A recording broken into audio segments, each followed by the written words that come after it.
नमस्कार गाइस, मेरा नाम है मिनिस्टर पीक। मेरे वीडियो में आपका स्वागत है। आज एक बुक के बारे में बात करेंगे, जॉर्ज ऑरवेल द्वारा लिखी गई बुक एनिमल फार्म। मैं अपनी 100 बुक रिव्यूज़ इन 100 डेज चैलेंज में इस बुक के बारे में बता चुका हूँ। पर ये बुक इतनी अच्छी है कि इसके ऊपर 2-3 वीडियो बनाना तो बनता है। तो देश एक देश का एग्जाम्पल देते हुए एक एनिमल फार्म वहाँ बताया गया है कि एक एनिमल फार्म में एक शराबी आदमी हो रहता है जो जानवरों का यूज़ करता है, उन पर अत्याचार करता है। फिर कुछ पिग्स होते हैं, वो सोचते हैं कि इन जानवरों को हटाओ। कुछ पिग्स लोग बाकी जानवरों के साथ मिलके उस उस पर्सन को वहाँ से भगा देते हैं मार पीट के। और फिर जो पिग जो होते हैं कुछ रूल्स सेट करते हैं कि इन रूल्स के हिसाब से ये एनिमल फार्म चलेगा। कि उसमें जैसे रूल्स रहते हैं कि इंसान हमारे दुश्मन है और जानवर आपस में भाईचारे के साथ रहेंगे। कोई एक दूसरे को मारेगा नहीं, कोई शराब नहीं पिएगा, कोई इंसानों के बेड पे कोई नहीं सोएगा। ऐसे करके काफ़ी रूल्स रहते हैं। तो फिर एक करप्ट लीडर नेपोलियन करके पावर में आ जाता है, वो एक पिग रहता है और वो रूल्स को चेंज करना शुरू करता है। वो लोगों को बड़े बड़े सपने दिखाता है कि हम एक विंड मिल बनाएंगे, उससे इलेक्ट्रिसिटी जनरेट होगी और उससे हम और लग्जरी में रह पाएंगे। वो कहता है कि हम इंसानों को सामान देंगे। जबकि ये स्टार्टिंग में इनिशियली कहा गया था कि इंसान हमारे दुश्मन है और जानवर भाईचारे में रहेंगे, इंसान दुश्मन नहीं बोला गया था। पर वो बोलते हैं हम इंसानों को अपने प्रोडक्ट्स बेचेंगे और उनसे पैसा आएगा और उससे इस एनिमल फार्म का डेवलपमेंट करेंगे। और फिर एक घोड़ा करके कोई रहता है, वो स्टोरी में जहाँ तक मुझे याद है, वो उसका एक्सीडेंट हो जाता है तो फिर वो उसे मार के उसकी मीट को बेच देते हैं। ऐसा कुछ हुआ होता है। तो कैच यहाँ पे ये है कि एक कि पावर जिसके पास भी आती है वो करप्ट हो जाता है।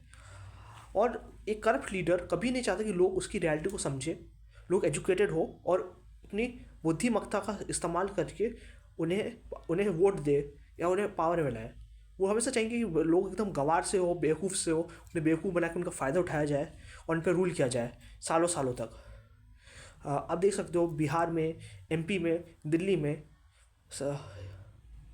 मैं किसी एक पार्टी को नहीं बोल रहा हूँ, सभी पार्टीज़ को बोल रहा हूँ कि अपने फ्रीबीज बांटने की बात करते रहते हैं।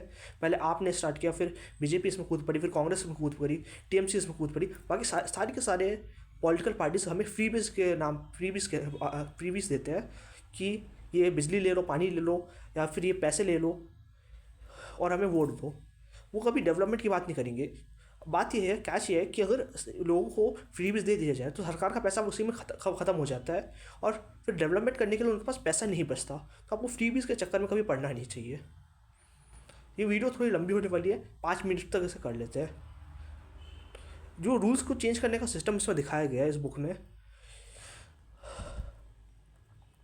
तो ये काफ़ी सारे लॉज जो होते हैं चेंज कर देते हैं। जैसे अभी यूएस कर रहा है, अलग अलग कंट्रीज़ के ऊपर वो टैक्स लगा रहे हैं, एक्सपोर्ट का टैक्स लगा रहे हैं ताकि वो उन कंट्रीज़ को कंट्रोल कर सके।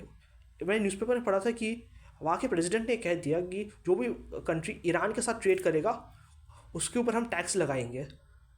तो पॉलिसीज़ को चेंज करना, कानून को चेंज करना एक कंपनी बोल रहा हूँ, एक सरकार की स्ट्रैटेजी रहती है लोगों के ऊपर और तानाशाही करने के लिए।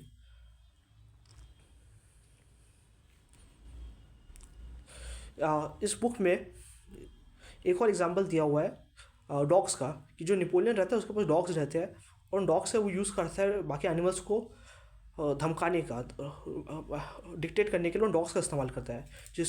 जो भी उसके अगेंस्ट बोलता है डॉग्स उसे खा लेते हैं, उसे काट लेते हैं। तो पॉलिटिकल पार्टीज गुंडों का इस्तेमाल करती है और अगर पावर में तो पुलिस का इस्तेमाल करती है लोगों को ऑप्रेस करने के लिए। और तो फिर अब इसका एक कंक्लूज़न क्या हो सकता है?